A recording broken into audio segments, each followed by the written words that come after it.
नवल रविकांत बोलते हैं कि अगर आप आज मुझसे सारी वेल्थ ले लो और मुझे एक इंग्लिश स्पीकिंग कंट्री में छोड़ दो तो अगले 5 से 10 सालों के अंदर अंदर मैं वापस से वहीं पहुंच जाऊंगा जहां मैं आज हूं, क्योंकि पैसा कमाना एक स्किल है और वो स्किल मैं सीख चुका हूं। बट दिक्कत तो तब आती है जब हम वेल्थ के पीछे न भागकर स्टेटस के पीछे भागते हैं। अगर आज आप थोड़ी देर के लिए अपना इंस्टाग्राम खोलते हो तो आपको ऐसा एहसास होने लगता है कि आप कितने गरीब हो। कोई नई गाड़ी ले रहा है तो कोई नया घर ले रहा है तो कोई विदेशों में घूम रहा है और सडनली आप सोचने लगते हैं कि यार मेरी लाइफ तो बहुत ही खराब है। लोग दुनिया घूम रहे हैं और दूसरी तरफ मैं जो रोज रोज अपने बॉस के ताने सुनता हूँ। फिर भी आप बहुत मेहनत करते हैं, पैसा कमाने के रास्ते ढूंढते हैं ताकि एक दिन ऐसा है कि आप भी उन लोगों की तरह ऐशो आराम की लाइफ जी सकें। बट उन सबके बावजूद भी आप अपने आप को वहीं के वहीं पाते हैं और हमेशा कोई ना कोई आपसे बेहतर करता हुआ दिखाई देता है। बट अगर मैं आपसे कहूँ कि जो आपके सामने महंगी गाड़ी लेकर घूम रहा है, हाथ में 1.5 लाख का फोन लिए बैठा है, वो शायद आपसे अमीर नहीं बल्कि आपसे गरीब हो तो आज के इस वीडियो में मैं आपको 10 ऐसे साइन बताने वाला हूँ जो आपको बताएंगे कि आप अपनी लाइफ में फाइनेंशियली अच्छा कर रहे हो या फिर नहीं। और अगर आप उन 10 में से 7 साइन भी फॉलो कर रहे हो तो आप गरीब नहीं हो, इनफैक्ट आप उन लोगों से कहीं ज्यादा अमीर हो जो सोशल मीडिया पर दिखावे में लगे हुए हैं। तो इस वीडियो में बताए गए सारे साइन को अच्छे से देखना और वीडियो के एंड में ये जरूर बताना कि 10 में से कितने साइन को आप फॉलो कर रहे हो। और साइन नंबर 7 बहुत इंपॉर्टेंट है क्योंकि वो आपको बताएगा कि आपकी एज के हिसाब से आपकी इनकम कितनी होनी चाहिए, तो उसे तो बिल्कुल मिस मत करना। तो चलिए स्टार्ट करते हैं।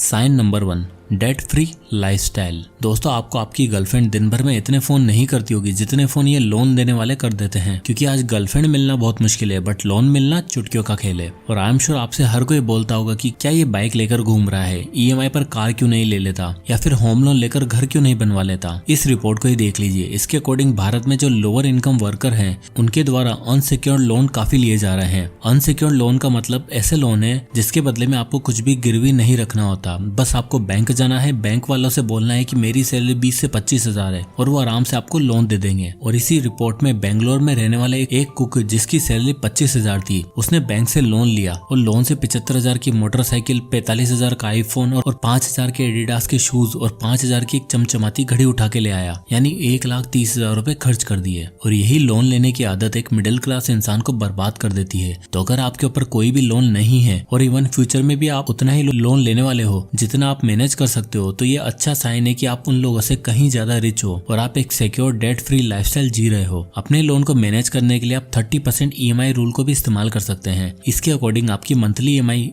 आपकी इनकम का 30% से ज्यादा नहीं होनी चाहिए, यानी अगर आपकी इनकम 50,000 महीना है तो आपके महीने की ईएमआई 15,000 से ज्यादा नहीं होनी चाहिए। अब आता है sign number 2, you are investing. अगर आपने इन्वेस्टिंग शुरू कर दी है, अब चाहे वो स्टॉक्स में इन्वेस्ट करना हो या फिर म्यूचुअल फंड में एसआईपी करना, तो ये एक अच्छा साइन है कि आप अपने फ्यूचर के बारे में सोच रहे हो, क्योंकि इंडिया में 3 से 4% लोग ही इन्वेस्टिंग करते हैं और आपको एटलीस्ट अपनी इनकम का 20% तो सेव करके इन्वेस्ट करना ही चाहिए। और आपकी एज के हिसाब से आपकी इनकम कितनी होगी वो आपको साइन नंबर 7 में पता चलेगा, तो उससे अंदाजा लग जाएगा कि आपकी सैलरी कितनी होनी चाहिए। बट अभी के लिए मान लेते हैं कि आपकी सैलरी 50,000 रुपए महीना है और आप 10,000 की एसआईपी करते हो, तो इस एसआईपी कैलकुलेटर में देखो आपकी इन्वेस्टमेंट 10,000 है और आपको 14% का एनुअल रिटर्न मिल रहा है, तो 20 साल बाद आपकी वेल्थ 1,31,63,463 रुपए हो जाएगी। बट लोगों के सामने दिक्कत तो तब आती है जब उन्हें पता ही नहीं होता कि इन्वेस्टिंग शुरू कैसे की जाए। तो यहीं पर मैं बताना चाहूंगा आपको एम स्टॉक्स के बारे में, जिसकी हेल्प से आप सेविंग्स को स्मार्टली हाई रिटर्न स्टॉक्स में इन्वेस्ट करके अपनी ड्रीम कार या अपने ड्रीम घर के लिए फंड अरेंज कर सकते हो। एम स्टॉक एक स्टॉक ब्रोकर है जिसके थ्रू आप इंडियन स्टॉक मार्केट में ट्रेडिंग और इन्वेस्टिंग कर सकते हो। बात करें इनके प्रोडक्ट्स की तो यहाँ पर आपको सारे ऑप्शन मिल जाते हैं, जैसे कि stocks, future and options, currency markets, mutual funds, IPO etcetera. और दोस्तों, मैं आपको एम स्टॉक के बारे में इसलिए बता रहा हूँ क्योंकि एम स्टॉक में आपको कोई ब्रोकरेज नहीं देना पड़ता। ये एक जीरो ब्रोकरेज प्लेटफॉर्म है। आप इनका 999 वाला प्लान लेके लाइफ टाइम ब्रोकरेज से छुटकारा पा सकते हैं और एडिशनली 999 रुपए पे करके आप एएमसी चार्जेस भी फ्री करवा सकते हो, और वो भी लाइफ टाइम के लिए। तो देखा जाए तो एम स्टॉक की हेल्प से आप काफी सारा पैसा बचा सकते हो जो आप ब्रोकरेज के रूप में अपने ब्रोकर को पे करते हो। पिछले 1 साल में एम स्टॉक ने अपने 8.5 लाख यूजर्स का 145 करोड़ वर्थ का ब्रोकरेज बचाया है। एम स्टॉक की ऐप को 4 स्टार रेटिंग मिली हुई है। और रही बात ट्रस्ट की, तो आप इनके नाम में ही देख सकते हैं, एम स्टॉक मिराय एसेट द्वारा बैक्ड है और हम सब जानते हैं कि मिराय एसेट अपने आप में ही कितना बड़ा फंड हाउस है, तो आप इन पर बिल्कुल ट्रस्ट कर सकते हैं। तो दोस्तों, देर किस बात की, डिस्क्रिप्शन में मैंने एम स्टॉक्स का लिंक दे दिया है, तो आज ही अपनी ब्रोकरेज फ्री ट्रेडिंग और इन्वेस्टिंग की शुरुआत कीजिए विद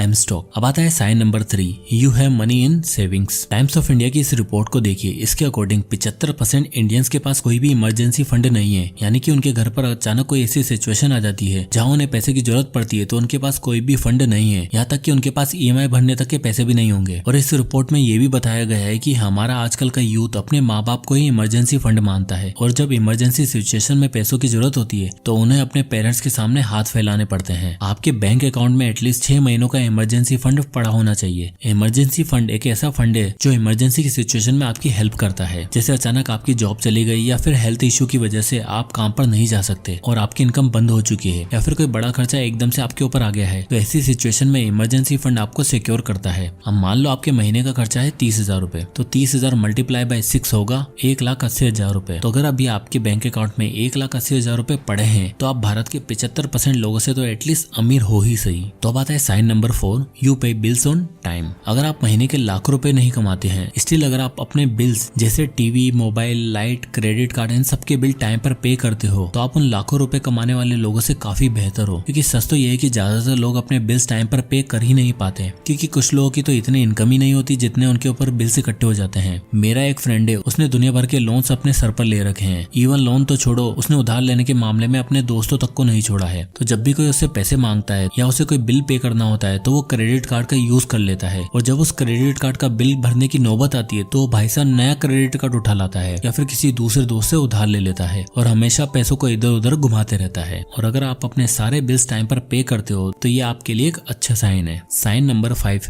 यू आर इंश्योर्ड। इस रिपोर्ट को देखिए, अर्बन सिटीज में 10 में से केवल 3 लोग के पास ही टर्म इंश्योरेंस है, यानी कि अगर इन लोगों को कुछ हो जाए तो इन पे जो लोग डिपेंडेंट है उनके पास इनकम का कोई सोर्स नहीं बचेगा। और वहीं हेल्थ की बात की जाए तो ये देखिए, हमारे भारत में मेडिकल इन्फ्लेशन 14% से हर साल बढ़ता है। मतलब अगर आज आपके इलाज में 1 लाख रुपए लगे तो अगले साल ये अमाउंट 1,14,000 रुपए हो जाएगा। बट स्टिल बहुत ही कम लोगों के पास आज हेल्थ इंश्योरेंस है। यहाँ पे लोग 1 लाख रुपए का आईफोन लेने से नहीं चूकते हैं, बट वहीं अगर आपकी एज 30 साल है तो आपको 10 लाख रुपए का हेल्थ इंश्योरेंस 12,000 रुपए साल की प्रीमियम पे मिल जाएगा। बट अगर आप ढूंढने जाओगे तो आपको आईफोन वाले तो बहुत मिल जाएंगे, लेकिन हेल्थ इंश्योरेंस वाले बहुत कम। भाई देख लो, आज आपको गाड़ी लेनी है, नया मोबाइल लेना है, नया घर लेना है, इन सबको कुछ टाइम के लिए टाला जा सकता है। बट अगर घर में कोई मेडिकल इमरजेंसी आ गई तो उसको टाला नहीं जा सकता। तो आपको कैसे ना कैसे करके हॉस्पिटल का बिल तो भरना ही पड़ेगा। और वहीं पर बहुत से लोग अपनी जिंदगी भर की कमाई मेडिकल में ही गवा देते हैं। तो इसलिए अगर आपके पास टर्म इंश्योरेंस और हेल्थ इंश्योरेंस है तो ये शो करता है कि आप एक रेस्पॉन्सिबल इंसान हो। अब आता है sign number 6, you live within your means. Naval Ravikant कहते हैं कि जो लोग अपनी हैसियत में रहकर खर्चा करते हैं वो हमेशा फ्रीडम के साथ जीते हैं। उन्हें चिंता नहीं होती कि पड़ोसी या दोस्त नई गाड़ी लाया है या फिर नया मोबाइल लेकर आया है तो मैं भी अपग्रेड करूंगा। वहीं जो लोग अपनी लाइफस्टाइल को अपग्रेड करने में बिजी रहते हैं और अपनी हैसियत से बाहर जाके पैसे खर्च करते हैं वो हमेशा भाग दौड़ वाली जिंदगी जीते हैं, क्योंकि उनकी जेब हमेशा खाली ही रहती है और जेब खाली होने के कारण उनकी पूरी जिंदगी उधार पे चलती है। ये रिपोर्ट को देखिए, इसके अकॉर्डिंग 81% इंडियंस अपनी सैलरी को महीना खत्म होने से पहले ही खत्म कर देते हैं। अब प्रॉब्लम ये होती है कि ये लोग लाइफस्टाइल इन्फ्लेशन को इग्नोर कर देते हैं। इस शीट को देखिए, इसमें मान लो आपकी पिछले महीने की सैलरी थी 20,000 रुपए और पिछले महीने के आपके खर्चे थे वो 10,000 रुपए। अब मान लो आपकी करंट सैलरी हो चुकी है 30,000 रुपए, यानी कि आपकी सैलरी में जो चेंज आया है वो है 10,000 रुपए का। अब क्योंकि आपकी सैलरी 10,000 बढ़ी है तो आप अपने खर्चों को भी 10,000 रुपए से बढ़ा लेते हो। तो अब आपके जो करंट खर्चे हैं वो हो गए हैं 20,000 के। तो अब आपको लगेगा कि यार 20,000 की सैलरी बढ़ी तो 10,000 रुपए खर्चा बढ़ा दिया, इसमें क्या गलत है। बट अगर हम परसेंटेज वाइज देखेंगे तो सैलरी आपकी बढ़ी है 50% से, जबकि आपके जो एक्सपेंसेस बढ़े हैं वो बढ़े हैं पूरे 100% से। जबकि आपकी सैलरी के हिसाब से आपके एक्सपेंसेस 10,000 से बढ़कर 15,000 रुपए होने चाहिए थे, यानी कि 50% बढ़ना चाहिए था। तो आप इन्फ्लेशन के साथ बढ़ते। बट दिक्कत यही होती है कि हम लाइफस्टाइल इन्फ्लेशन को समझ ही नहीं पाते हैं। तो अगर आप भी लाइफ बिलो योर मीन्स वाली जिंदगी जीते हो, मतलब जितनी जरूरत है उतना ही खर्चा करते हो और दूसरों को दिखावे करने में विश्वास नहीं करते, तो ये साइन है कि आप उन बनावटी लोगों से कहीं ज्यादा अमीर हो। अब आता है sign number 7, how much you should earn. अब आता है सबसे इंपॉर्टेंट साइन जिसके बारे में मैंने आपसे पहले बात की थी कि आपकी अर्निंग कितनी होनी चाहिए और आप अभी जितना पैसा कमा रहे हो वो सफिशिएंट है या फिर नहीं। चलो देखते हैं। अब इस आर्टिकल में बताया गया है कि एक इंडियन ऑन एन एवरेज कितना पैसा कमाता है। तो जिन लोगों की एज 24 साल से कम है तो उन लोगों में 10% ऐसे लोग हैं जो 3,900 रुपए से कम कमाते हैं और 90% ऐसे लोग हैं जो 11,937 रुपए से भी कम कमाते हैं। और इस एज ग्रुप की एवरेज सैलरी 5,905 रुपए है। तो अगर आपकी एज 24 साल से कम है और आप 11,937 रुपए से ज्यादा कमाते हो तो इसका मतलब आप 90% लोगों से ज्यादा कमा रहे हो। वहीं अगर आप 25 से 34 की एज ग्रुप को देखोगे तो वहीं 10% लोग 3,900 रुपए से कम कमाते हैं और 75% लोग 14,400 रुपए से भी कम कमाते हैं और 90% लोग 25,181 रुपए से भी कम कमाते हैं। तो अगर आपकी एज 25 से 34 के बीच में है और आप 25,000 रुपए से ज्यादा कमा रहे हो तो आप इंडिया में 90% लोगों से ज्यादा पैसा कमा रहे हो। तो कमेंट करके जरूर बताना आपकी एज और आपकी इनकम कितनी है। अब आता है साइन नंबर 8,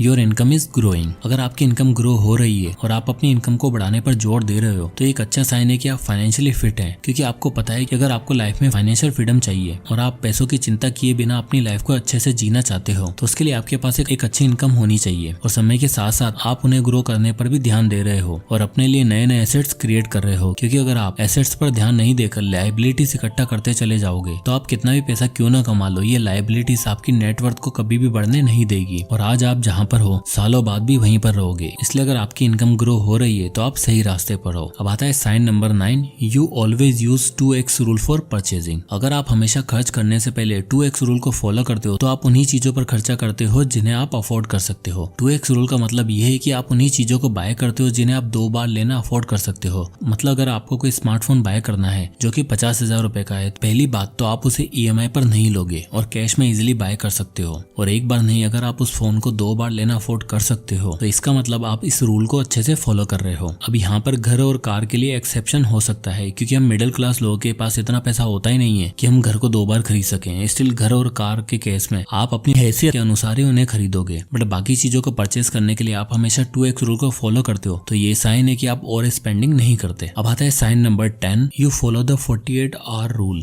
अब इससे पहले हमने देखा कि अगर हम कोई भी चीज बाय करनी होती है तो उसका दुगना अमाउंट ऑलरेडी हमारे पास बैंक में पड़ा होना चाहिए। और अब ये 48 आवर रूल बोलता है कि आप कोई भी नॉन एसेंशियल चीज खरीदने से पहले 48 घंटों का वेट करेंगे। जैसे कि आपको ऑनलाइन कोई शूज पसंद आया है तो आप उसे चाहो तो अभी के अभी खरीद सकते हो, बट स्टिल आप 2 दिन का वेट करोगे और 2 दिन के बाद भी अगर आपको शूज को परचेस करने का मन है तो बिंदास करिए, लेकिन आप 48 घंटों का वेट जरूर करेंगे। तो अगर आप भी ये रूल फॉलो करते हो तो ये साइन है कि आप चीजों पर माइंडलेसली खर्चा नहीं करते और इंपल्स बाइंग को अवॉइड करके सोच समझकर डिसीजन लेते हो, जो आपको एक बेटर फाइनेंशियली रिस्पॉन्सिबल इंसान बनाता है। तो दोस्तों ये थे वो 10 साइन जो दर्शाते हैं कि चाहे आपकी वेल्थ करोड़ों में ना हो बट आप पैसों की अच्छी समझ रखते हो और आपका फ्यूचर सिक्योर है। तो इन 10 में से आप कितने साइन को फॉलो कर रहे हैं कमेंट करके जरूर बताएं। जैसे अगर आप 7 साइन को फॉलो करते हैं तो 7/10 कमेंट करें। देखते हैं कितने लोग कितने साइन को फॉलो कर रहे हैं। और एम स्टॉक्स का लिंक आपको डिस्क्रिप्शन में मिल जाएगा, आप वहां से जाकर अपनी ट्रेडिंग और इन्वेस्टिंग की जर्नी की शुरुआत कर सकते हैं। तो मिलते हैं नेक्स्ट वीडियो में, तब तक के लिए जय Hind. Investments in securities markets are subject to market risks. Read all the related documents carefully before investing.